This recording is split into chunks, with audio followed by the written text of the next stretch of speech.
Welcome back, everybody. Another Tips for Mortgage live video series. My name is Mike Parkinson. I'm a mortgage broker with Dominion Lending Centers in BC, out on Vancouver Island, beautiful Vancouver Island, no snow.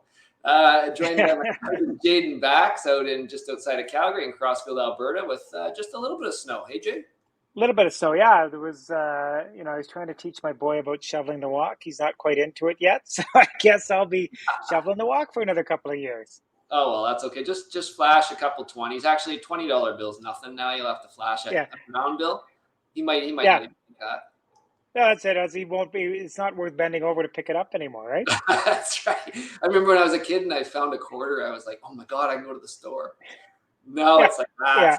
then I'm just going to leave it. Even if I see No, no. a bill, I'm like, it's not worth bending over. Well, at your age, you probably put your back to it, right? So That's true. That's true. Yeah, I might not make it back up. So, that's right. Yeah. anyways, no news today about the Bank of No. Canada. They kept, which we knew.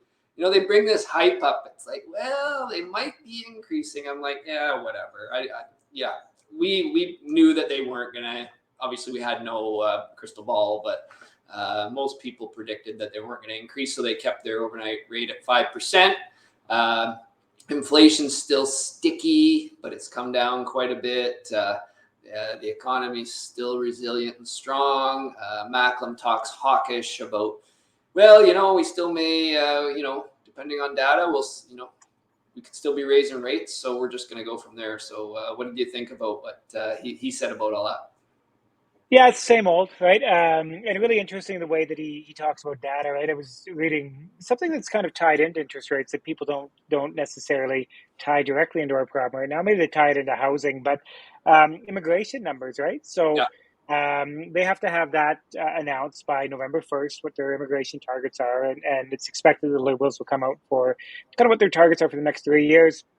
People are getting up in arms about this, about the permanent residents coming in and 500,000 a year is too many and this, that, the other. The permanent residents aren't the problem. And this is one of the really interesting thing about Macklin's numbers, right? When you look at jobs numbers, when you look at wage growth, when you look at all of these kinds of things, we have, they think probably somewhere over 1 million non-permanent resident immigrants right now. That's between illegal immigrants, people who are here on a temporary residency as a worker, and people there here studying.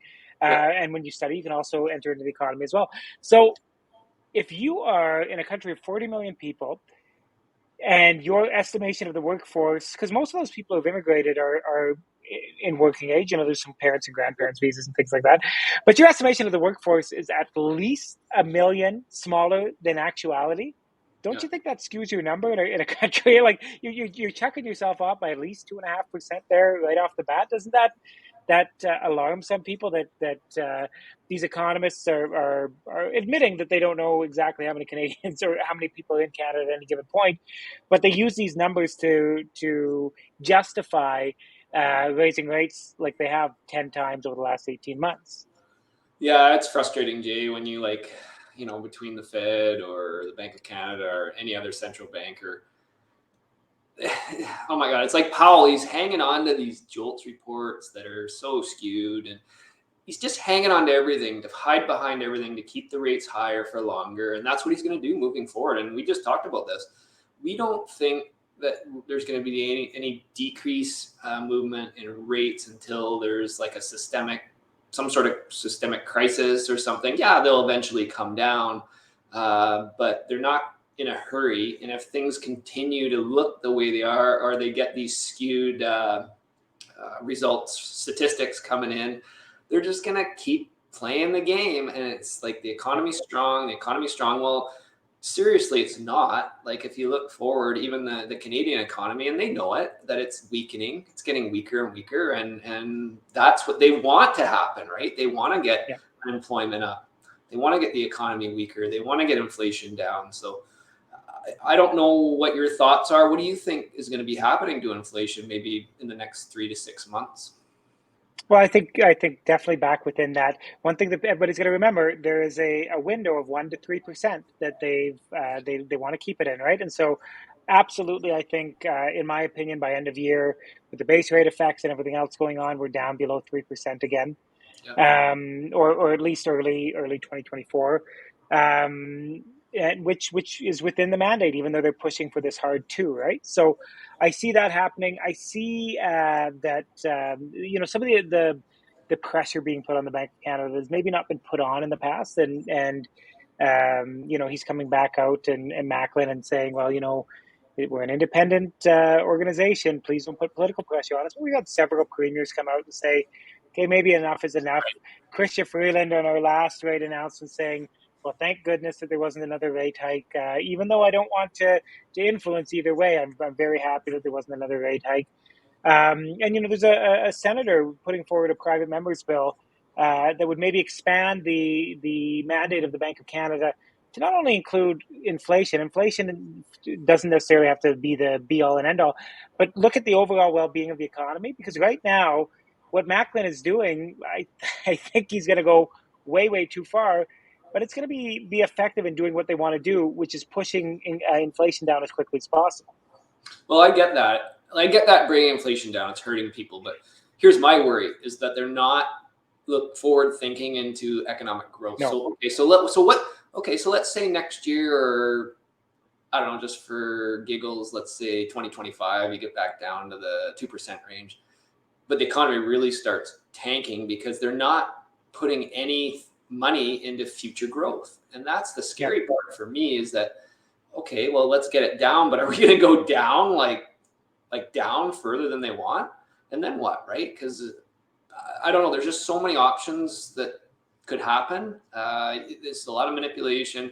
I just don't think they're forward enough thinking. I think they're just keep looking at the lagging numbers, which are starting to come way more into effect now. Remember how we talk about the lag that we talk about every time?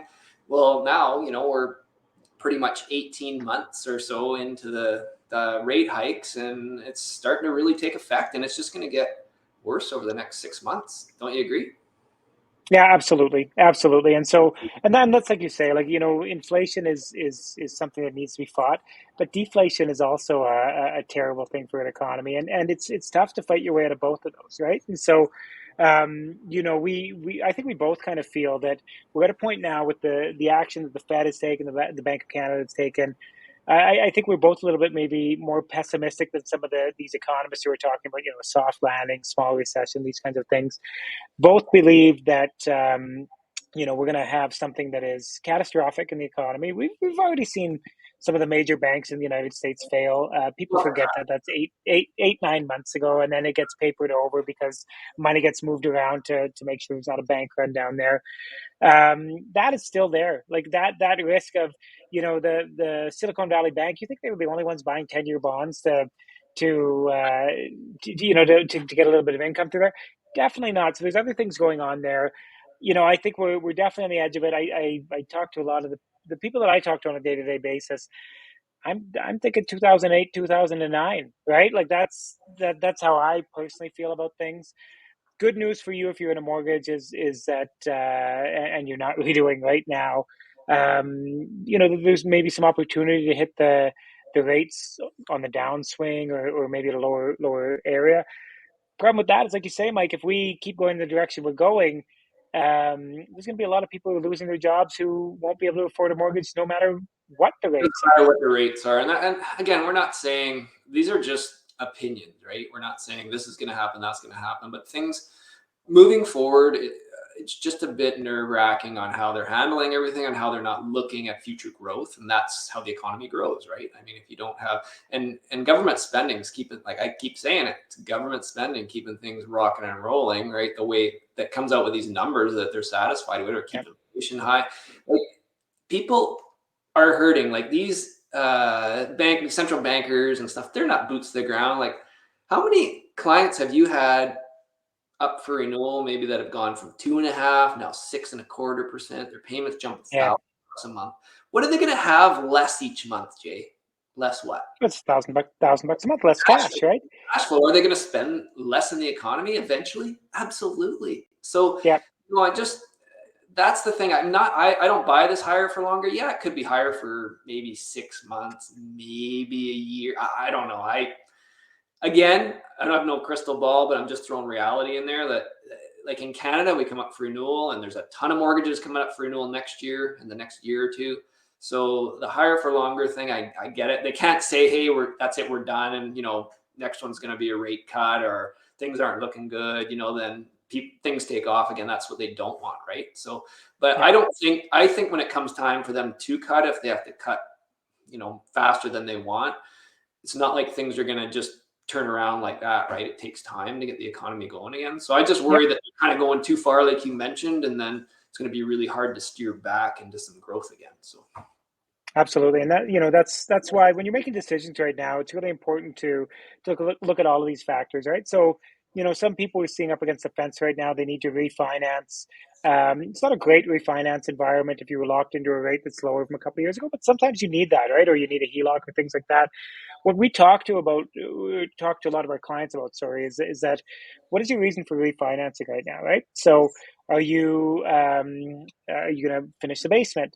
Maybe that makes sense. Maybe if it's an income suite or something like that, maybe you might want to think about waiting on that, because what you're seeing in BC a lot, especially, is a little bit of contraction in value of homes, right? And so if you're redoing that basement now, getting a higher rate and doing that, maybe you're losing some of that value right off the bat.